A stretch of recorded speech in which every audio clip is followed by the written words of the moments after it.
Hey everybody, it's me as always, your host Gamma896, and I'm back with another in-depth review video for you guys. Today I'll be reviewing DMZ Volume 1 On the Ground. This is written by Brian Wood and illustrated by Riccardo Burchielli, and this is published by DC under the Vertigo Imprint, and this first trade collects the first 5 issues of the series.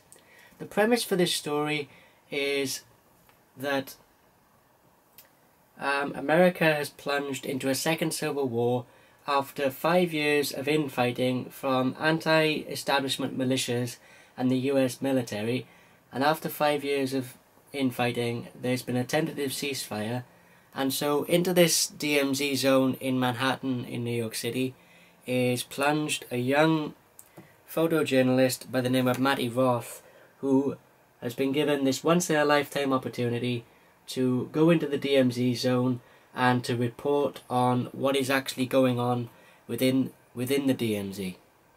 So the story starts out with Matty going to the military base from which he's to depart and being flown in via helicopter into the DMZ zone. As you can see there's a really cool one-page spread of the Empire State Building, which Matty's helicopter is flying past. Now this is my first exposure to Burchielli's art style, and I have to say it's a little bit kind of cartoonish or more standard comic book art style, but if you take the time to actually look at it for a couple of seconds, you can see there's a lot of intricate detail that Burchielli puts into his artwork. And so the action picks up straight away with Matty's helicopter being gunned down and his escorting military the military operatives that have been escorting him into the DMZ zone. They are killed in the ensuing gunfight, and so Matty is stranded in the DMZ zone, and after he's been spotted in the D zone by this female character called Z, who essentially takes her under his wing while in the DMZ and shows him around the DMZ and introduces him to various different people, but also giving Matty some subject matter for his stories to be published and sent to his publisher. I'll just show you another example of some really cool artwork from Burchielli. A really cool double page spread of some of the devastation that the city of New York has gone under, as you can see there and there. So essentially Z takes Matty around the parts of the city where she's given him some inspiration to do his stories, and one of the first places is a home care medical center where some young kids are being treated for their wounds that Matt, from his inner monologue, says that these kids were the innocent bystanders that were caught in the ensuing helicopter explosion and gunfight that essentially led Matt to be stranded in the DMZ zone. But to put this book into perspective, it's the polar opposite of what Mark Waid is doing with the most recent Daredevil series at the moment. Whereas Daredevil under Mark Waid is a feel-good comic with undertones of darkness, DMZ is the polar opposite in that it's a really dark book and covers some pretty gruesome and grisly subject matter, but there's also some really cool sort of feel-good moments in here. For example, there's a kind of a Romeo and Juliet esque romance going on between one of Z's friends, who was a former Marine and a sniper, and he's actually kind of been dating this other sniper from the opposing camp's military for the past 6 months, and the way they've been dating isn't in person, but they've been looking at each other through their sniper scopes and sending written messages back to each other. It sounds pretty goofy and silly, but when you read it, it does actually sound and look pretty cool from Burchielli's illustrations and Brian Wood's art style. And so this basically is Matt's tale of surviving within the DMZ, and also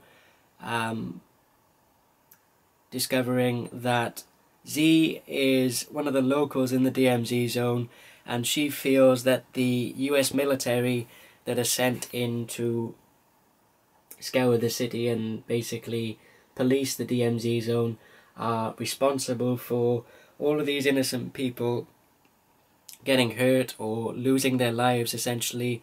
And so when Matt is taken in by them, when they discover that Matt's in the city and they find out that he's a member of the press, they take him in and sort of guard him while they go through the DMZ zone. Z finds out about this, and she feels as if Matt has joined the enemy, so she's not exactly too happy with him. Sorry guys, let me just flip my notes page over. And so, like I said, this quickly turns from kind of a journalist's, you know, once in a lifetime opportunity to report in a real war zone, but then it quickly turns into a tale of survival for Matt, like I said, trying to survive in the DMZ zone. As you can see there, he says, "I'll deal with tomorrow when it comes. For now, I'm just living through today and trying to survive." And while on his trails throughout the DMZ zone, he happens across Central Park Zoo in New York, and he's taken in by former zookeepers who have an ulterior motive and are not all they seem to be. But I'm not going to give that away because I don't want to give any spoilers. But suffice to say, when you read this first trade paperback, you find out that these guys aren't just zookeepers and caretakers, but they're also, like I said, they have ulterior motives as well. Just to show you some of the stuff that these guys actually, what these guys do to survive.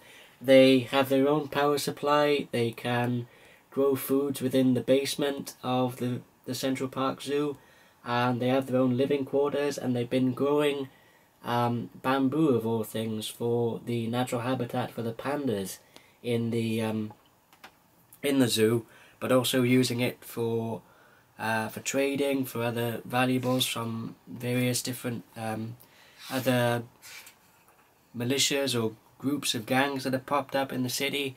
And so they asked Matt to essentially cover a story where he talks about, although the DMZ zone is a no-go zone and a war zone, essentially, there are people within the DMZ zone that are still trying to preserve part of the something from the old New York before the war actually happened.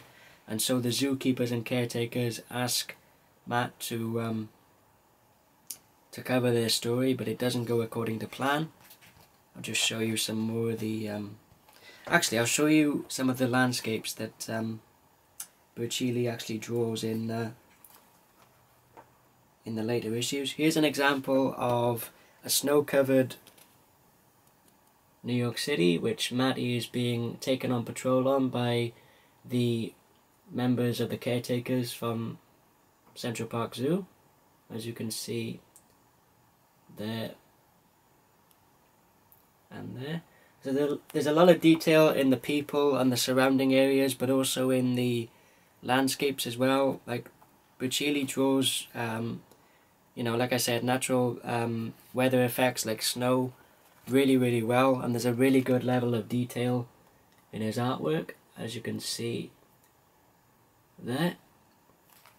Now, I'm not the biggest fan of post Civil War, well, post World War or world disaster stories, but Brian Wood just does such a great job at introducing our main character and essentially draws you into the situation that the main character has been put in, and shows off that you do follow Matt throughout the DMZ, and you see how the how living in the DMZ has affected the people around Matt that he meets, and also that not everything that Matt has been led to believe about the people in the DMZ zone is true.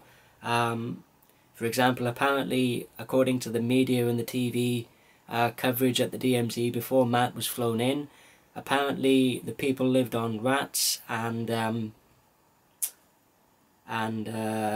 other rodents and stuff like that. But actually, if I can find the page, just bear with me 1 second.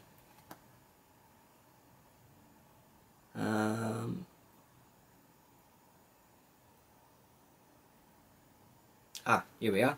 Here we can see that Z is actually munching on a hamburger, and when she finds out that Matt believes that the residents of the DMZ have been living on, you know, rats and all other various vermin, she's quite disgusted at how the media portrays the people of the DMZ zone.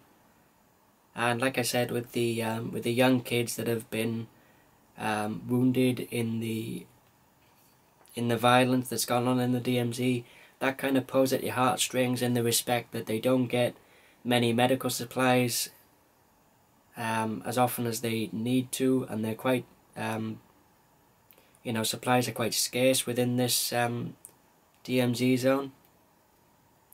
Like I said, you know, I'm not the biggest fan of post World War or world disaster stories, but Brian Woods does such a great job at pulling you in to the world of the world of the DMZ, and also making you follow the main character, but also making you feel and sympathize not only with the main character's situation, but also the other people that are caught within with living in the DMZ zone.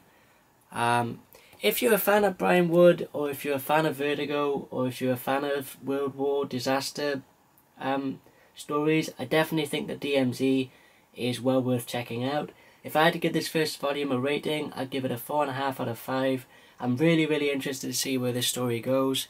And speaking of Brian Wood, and another series I definitely think is also worth a check out, if you're into historical comic book series, or if you're into Vikings or anthology comic book series, which is basically a standalone story-driven set of comic books, then I also think that Brian Wood's other series, which was actually my first exposure to Brian Wood's writing, this is this is Northlanders Volume 1, Savannah the Returned. I definitely think that if you're into Vikings or history or coming of age stories, or like I said, anthology comic book series, which like I said is basically a set of standalone story arcs set within this Northlanders universe, I definitely say that Northlanders Volume 1 is well worth checking out as well. I also want to give a shout out to a really good friend of mine, Rue42. I'll put a link to this guy's channel in the description. Rue was actually the guy that was part of the main inspiration behind me actually picking up Northlanders Volume 1, as in a review video that Rue did a while ago. He said if you never read any Brian Wood before, then Northlanders was definitely the series to check out, and I have to agree. I definitely say that if you're new to Brian Wood, Northlanders is well worth checking out, or like I said, as this is the first volume, I definitely say that DMZ is also worth checking out as well.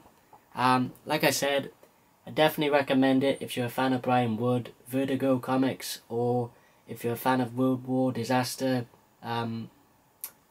stories. Like I said, DMZ is definitely worth checking out. As I said, 4.5 out of 5 for Volume 1. And that about concludes this review video, guys. Thank you everybody for watching. I hope you enjoyed the video. If you did, give it a thumbs up. If you didn't like it, give it a thumbs down. As always, feel free to leave some comments in the comments section, and feel free to subscribe by clicking the button down there. Thanks to the new YouTube layout. It was up there, but it's now down there. So anyway, like I said, thanks very much for watching, and until next time, is Scambit896 signing off, and I'll see you guys later. Take care.